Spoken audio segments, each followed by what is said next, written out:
Assalamualaikum warahmatullahi wabarakatuh. Perkenalkan, nama saya Tria Nurfatona dengan NIM 190384202036. Di sini saya akan menjelaskan tentang ruang sampel. Apa itu ruang sampel? Ruang sampel adalah himpunan dari semua hasil yang mungkin pada suatu percobaan atau kejadian.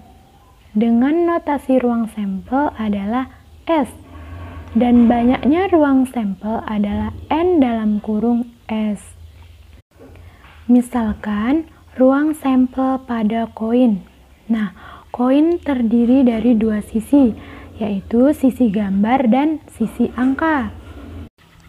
Sehingga ruang sampel untuk satu koin sama dengan GA, dan banyaknya ruang sampel adalah 2. Nah, untuk ruang sampel 2 koin itu sama dengan AG, GA, AA, GG, sehingga NS sama dengan 2 pangkat 2 sama dengan 4. Nah, dan untuk misalkan ruang sampel untuk 5 koin, sehingga NS-nya sama dengan 2 pangkat 5 sama dengan 32. Selanjutnya yaitu ruang sampel untuk dadu. Dadu memiliki 6 sisi, mana ruang sampel untuk satu dadu adalah 1, 2, 3, 4, 5, 6, sehingga NS sama dengan 6. Dan jika ruang sampel untuk 2 dadu, NS sama dengan 6 kuadrat sama dengan 36. Dengan kemungkinan seperti pada tabel berikut. Nah, dimulai dari 1,1 sampai 6,6, sehingga ruang sampelnya ada 36. Selanjutnya yaitu ruang sampel pengambilan bola. Dimisalkan terdapat A jumlah bola akan diambil secara acak B jumlah bola tiap kali pengambilan, maka ruang sampelnya menjadi NS sama dengan A kombinasi B.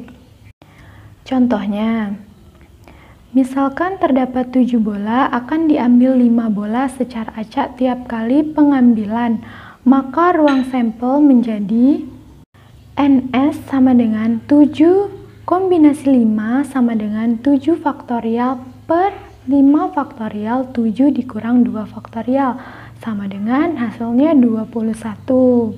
Selanjutnya yaitu ruang sampel untuk kartu remi tanpa joker.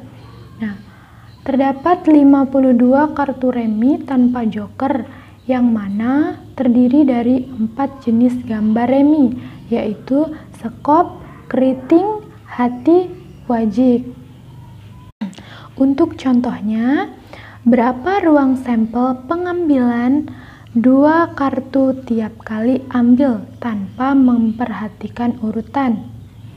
Sehingga NS sama dengan 52 kombinasi 2 sama dengan 52 per 2 faktorial 52 dikurang 2 faktorial sama dengan hasilnya 1326.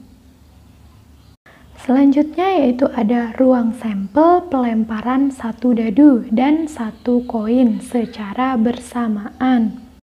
Untuk hal itu dengan kemungkinan tabel seperti pada gambar.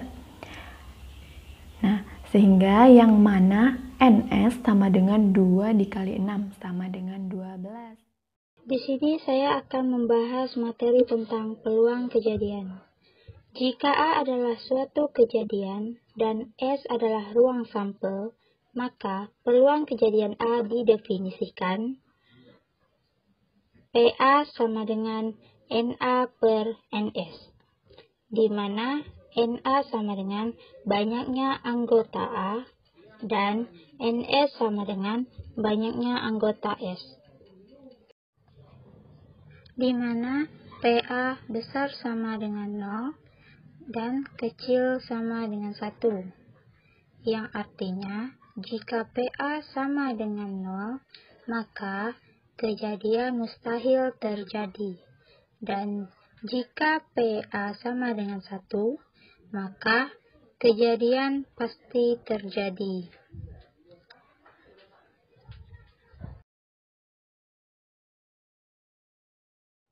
Kita akan coba menyelesaikan contoh soal dari peluang kejadian, di mana soalnya 3 koin dilempar bersamaan.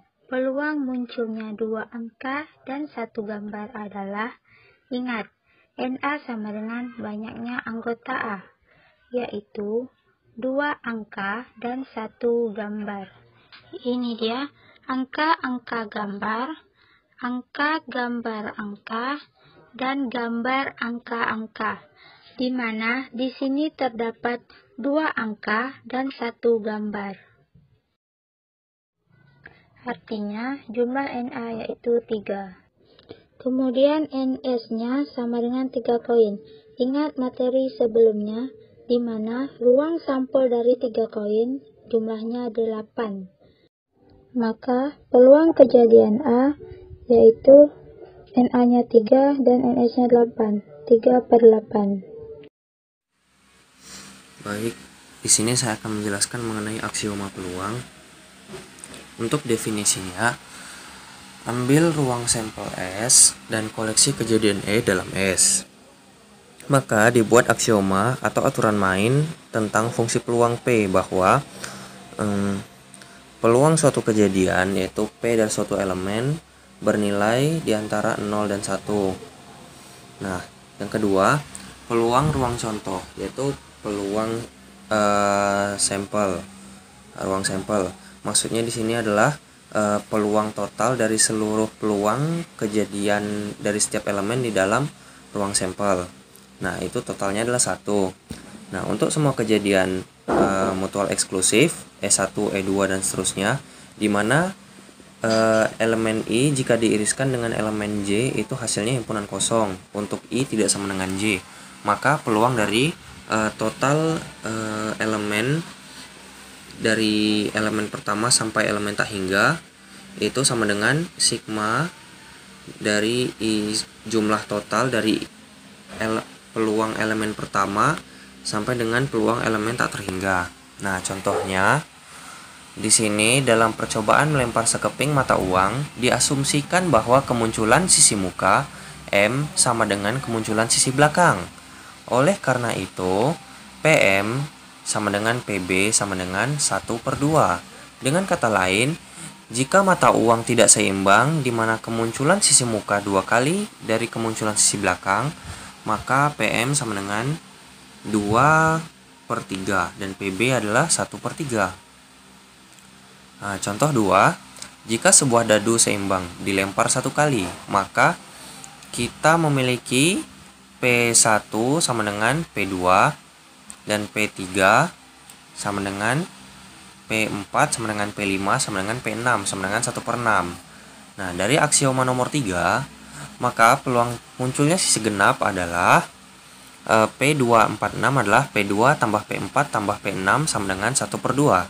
Nah, beberapa proposisi sederhana akibat dari adanya aksioma peluang antara lain adalah jika P adalah fungsi peluang dan kejadian A, B adalah bagian dari ruang sampel S, maka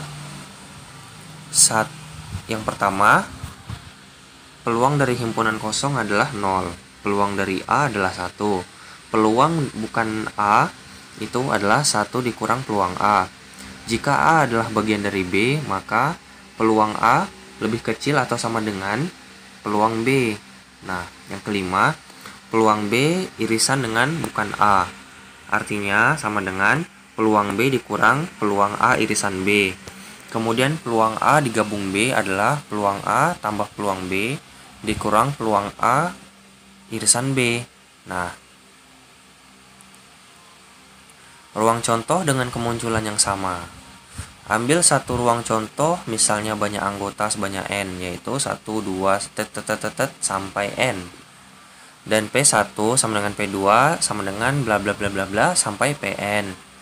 Dari aksioma peluang nomor 2 dan 3, maka PI sama dengan 1/N untuk I sama dengan 1, 2, dan seterusnya sampai ke N. Oleh karena itu, jika diasumsikan bahwa semua kemunculan dari suatu percobaan adalah sama, maka peluang suatu kejadian E dapat dihitung dengan PE sama dengan banyak unsur E dibagi banyak unsur S. Nah, contoh-contohnya bisa dilihat di sini.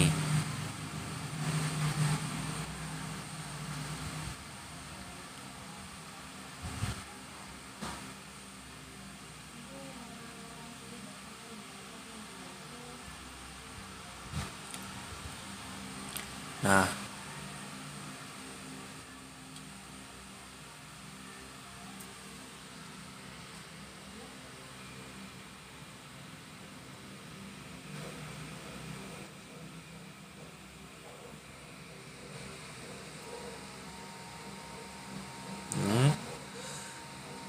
kemudian di sini ada juga latihannya.